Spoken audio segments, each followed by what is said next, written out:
부자가 되는 방법은 지난 100년 동안 단 한 번도 바뀐 적이 없습니다. 이상하죠? 대공황도 있었고 전쟁도 있었고 닷컴 버블의 금융위기에 코로나까지 다 겪었는데요. 시장은 수십 번 무너졌는데 부자가 되는 공식은 똑같았어요. 그것도 너무 단순해서 들으면 에이 이게 다라고? 하실 겁니다. 그리고 코스피도 나스닥도 신고점을 갱신하고 있는 지금 사람들은 또 멈칫합니다. 아무리 그래도 이 가격에 사는 건 좀 아니지 않나? 싶은 거죠. 100년 전 사람들도 정확히 그 자리에서 망설였습니다. 오늘은 그 100년 동안 똑같았던 공식이 뭔지 그리고 지금 같은 신고가에서도 그게 통하는지를 데이터로 증명해 드릴게요. 끝까지 보시면 주식을 앞으로 계속 사야 하나 말아야 하나 명확해질 겁니다. 좋아요, 구독, 알림 설정 꾹 눌러주세요. 지금 주식시장 분위기 다들 아실 거예요. 최근 코스피가 폭등하면서 지수는 9,000을 돌파했습니다. 올해 초만 해도 코스피가 4,300이었습니다. 그걸 보면서 이게 말이 되냐고 했는데 반년 만에 9,000을 넘은 거예요. 미국도 마찬가지입니다. S&P 500은 올해만 신고가를 20번 넘게 갈아치웠어요. 나스닥도 사상 최고치 근처를 오르내리고 있고요. 두 시장이 동시에 꼭대기에 와 있습니다. 그러니까 지금 여러분 머릿속에 떠오르는 질문 제가 압니다. 이 가격에 사도 되나? 지금 들어가면 상투 잡는 거 아닌가? 너무 늦은 거 아닌가? 이 질문 지금 여러분만 하는 게 아니에요. 옆집 사람도 하고 회사 동료도 하고 사실은 100년 전 사람들도 똑같이 했습니다. 그리고 바로 그 질문 안에 부자가 된 사람과 못된 사람을 가른 결정적인 차이가 숨어 있어요. 오늘 그 이야기를 데이터로 풀어보겠습니다. 데이터는 거짓말을 안 하거든요. 먼저 큰 그림부터 보겠습니다. 지난 100년 동안 주식시장이 평탄했을까요? 전혀요. 오히려 그 반대였습니다. 1929년 대공황 때는 시장이 거의 90% 가까이 녹아내렸어요. 가진 돈의 10분의 1만 남았다는 뜻입니다. 그 다음엔 세계대전이 터졌습니다. 1970년대엔 물가가 미친 듯이 올라서 월급이 종이 조각이 됐고요. 2000년엔 닷컴 버블이 터졌습니다. 2008년엔 금융위기로 은행들이 줄줄이 무너졌어요. 2020년엔 코로나가 와서 시장이 한 달 만에 3분의 1이 날아갔습니다. 100년 동안 시장은 무너지고 또 무너지고 또 무너졌습니다. 그런데 여기서 진짜 중요한 게 나옵니다. 매번 무너졌지만 매번 다시 올라왔어요. 그것도 무너지기 전보다 더 높이요. 이걸 숫자로 보면 이렇습니다. 미국 S&P 500에 배당을 재투자한 기준으로 보면 지난 100년 동안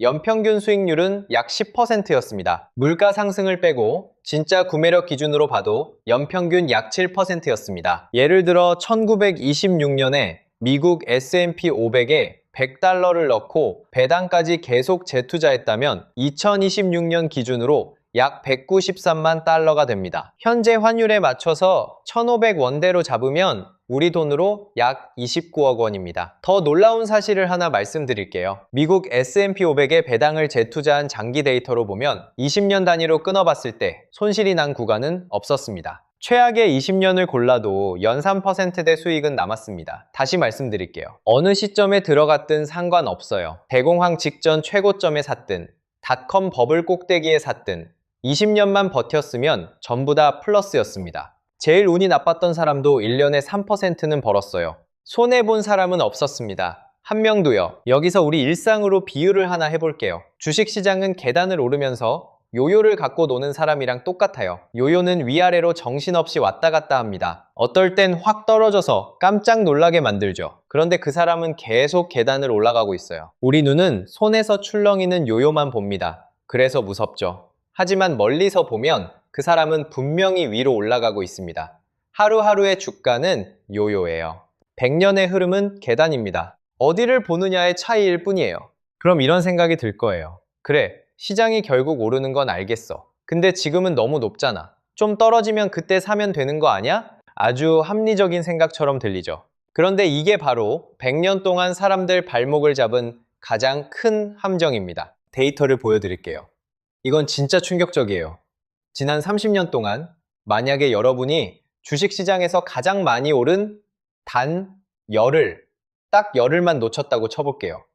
1년에 장이 250일 정도 열리니까 30년이면 7,500일쯤 됩니다. 그 중에 딱 열흘이에요. 그 열흘만 빠졌을 뿐인데 최종 수익이 거의 절반으로 쪼그라듭니다. 열흘 가지고 절반이요? 네, 절반이요. 그럼 30일을 놓치면요? 수익의 84%가 사라집니다. 거의 다 날아가는 거예요. 여기서 여러분 또 이렇게 생각하시겠죠? 그럼 그 좋은 날만 잘 골라서 그때 들어가면 되잖아? 문제가 바로 거기 있습니다. 그 가장 많이 오른 날이 언제 오는지 아무도 모른다는 거예요. 그리고 더 무서운 사실, 그 최고의 날들은 대부분 시장이 제일 무서울 때 찾아옵니다.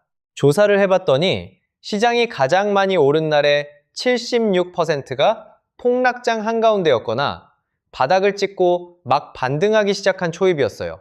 쉽게 말하면 이래요. 다들 이제 주식 끝났다, 다 팔고 나가자 하면서 패닉에 빠져 있을 때, 바로 그때 시장은 하루에 폭발적으로 튀어오릅니다. 실제로 가장 많이 떨어진 날과 가장 많이 오른 날은 며칠 차이도 안 나게 딱 붙어 있는 경우가 많았어요. 폭락한 바로 다음 날, 혹은 그 주 안에 역대급 반등이 나온 적이 한두 번이 아닙니다. 이걸 일상으로 비유해 볼게요. 소나기가 쏟아질 때 처마 밑으로 잠깐 피한 적 있으시죠? 그런데 비가 너무 무서워서 처마 밑에서 아예 집으로 돌아가 버린 사람이 있어요. 문제는 비가 그치는 바로 그 순간에 가장 좋은 장면이 펼쳐진다는 겁니다. 집으로 도망친 사람은 그걸 절대 못 봐요. 비가 무서워서 자리를 뜬 대가로 가장 좋은 순간을 통째로 놓치는 거죠. 공포에 질려서 주식을 파는 순간 우리는 회복의 날을 놓칩니다. 그게 100년 동안 반복된 가장 비싼 실수였어요. 그런데요, 여기서 제가 솔직하게 반대편 이야기도 해드려야 합니다. 안 그러면 이건 그냥 주식 사라는 일방적인 선동이 되니까요. 방금 한 이야기, 계속 사두기만 하면 무조건 부자 된다가 만능 주문은 아닙니다. 분명히 함정이 있어요. 대표적인 게 잃어버린 10년입니다. 2000년부터 2009년까지 딱 이 10년만 떼서 보면요, 미국 주식에 $10,000를 넣은 사람이 10년 뒤에 $9,000가 됐습니다. 10년을 버텼는데 오히려 손해를 본 거예요. 닷컴 버블 터지고 금융위기까지 연속으로 2번 얻어맞으면서 그렇게 됐습니다. 그러니까 아까 20년 버티면 손실이 없었다고 했던 그 데이터, 거꾸로 말하면 10년 정도는 깨질 수도 있다는 뜻이에요. 그래서 시간이 짧으면 짧을수록 위험합니다. 지금 이 순간의 리스크도 분명히 있어요. 지금 코스피가 8,000, 9,000까지 올라온 건 솔직히 말하면 시장 전체가 고르게 오른 결과라기보다 삼성전자와 SK하이닉스라는 두 종목이 끌어올린 성격이 큽니다. 실제로 두 종목의 코스피 시가총액 비중은 한때 50%를 넘었습니다. 이게 무슨 뜻이냐면 이 두 종목이 휘청하면 지수 전체가 같이 흔들릴 수 있다는 겁니다. 한쪽으로 너무 쏠려 있는 거죠. 미국도 비슷해요. 메모리 반도체 회사 마이크론은 올해에만 주가가 262% 올랐습니다. 인공지능 열풍 하나로 시장이 미친 듯이 달려온 거예요. 좋게 보면 대세 상승이지만 나쁘게 보면 한 가지 테마에 모두가 베팅하고 있는 상태입니다. 실제로 시장의 출렁임을 재는 변동성 지표는 금융위기 때 수준까지 치솟았어요. 어떤 증권사는 코스피가 15,000까지 간다고 하고 또 누군가는 위로 쏠린 만큼 아래로 조정이 올 수 있다고 경고합니다. 그러니까 정리하면 이래요.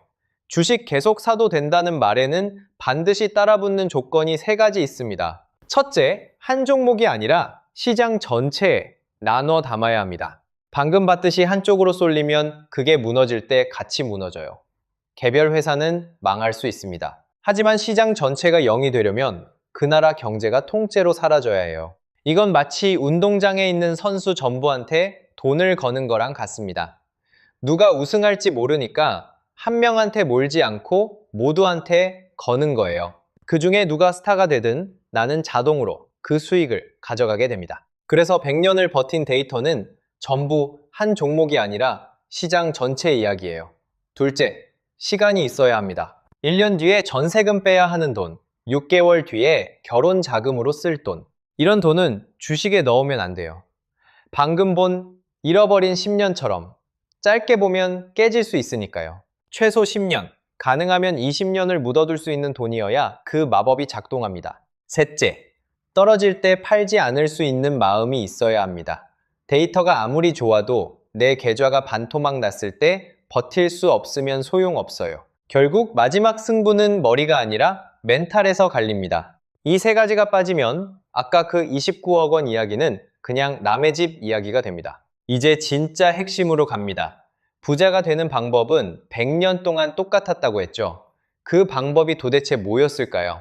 놀랍게도 화려한 게 하나도 없습니다. 딱 2가지 습관이 전부였어요. 첫 번째는 그냥 꾸준히 사 모으는 거였습니다. 월급날마다 일정한 돈을 시장이 오르든 내리든 기계처럼 사는 거예요. 이걸 적립식 투자라고 해요. 비쌀 땐 적게 사지고 쌀 땐 많이 사지면서 평균 가격이 자동으로 맞춰집니다. 타이밍을 안 잡아도 되는 거예요.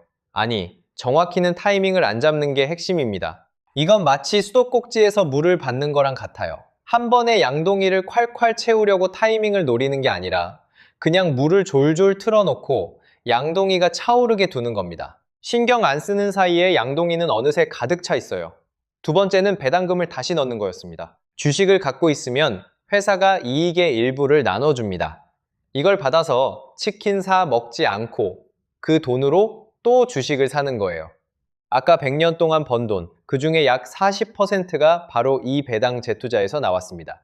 절반 가까이 가요. 눈에 잘 안 보이는 이 작은 습관이 100년 뒤에 어마어마한 차이를 만들었어요. 이게 전부입니다. 꾸준히 사 모으고 배당을 다시 넣는다. 여기에 아까 말한 조건을 얹으면 완성이에요. 한 종목이 아니라 시장 전체를, 짧게가 아니라 오래. 신기하지 않나요? 누구나 할 수 있고 너무 단순해서 오히려 사람들이 안 믿는 방법. 그게 100년 동안 진짜 부자를 만든 방법이었습니다. 화려한 종목 하나를 귀신같이 찍어서가 아니라 단순한 걸 오래 반복해서요. 이제 처음 질문으로 돌아가 볼게요. 코스피도 나스닥도 신고가인데 지금 사도 될까요? 데이터가 주는 답은 이겁니다. 중요한 건 지금이 꼭대기냐가 아니라 내가 얼마나 오래 들고 갈 수 있느냐예요. 1년만 볼 거면 지금이 비쌀 수도 있습니다. 하지만 20년을 볼 거라면 오늘의 신고가는 20년 뒤에 그냥 출발점 한 칸일 뿐이에요. 100년 전 누군가도 똑같이 지금 너무 높다며 망설였고 그 망설임의 대가로 29억 원을 놓쳤습니다. 오늘 영상의 핵심을 딱 한 문장으로 정리하겠습니다. 부자는 시장의 타이밍을 맞춘 사람이 아니라 시장에 오래 머문 사람이었습니다. 이 영상이 여러분의 투자의 작은 기준점이 됐다면 좋아요와 구독 꼭 눌러주세요. 그게 저한테는 다음 영상을 만드는 가장 큰 힘이 됩니다. 그리고 댓글로 알려주세요. 여러분은 지금 시장에 들어가는 게 두려우신가요? 아니면 오래 들고 갈 자신이 있으신가요? 여러분의 생각이 궁금합니다. 다음 영상에서 또 만나요.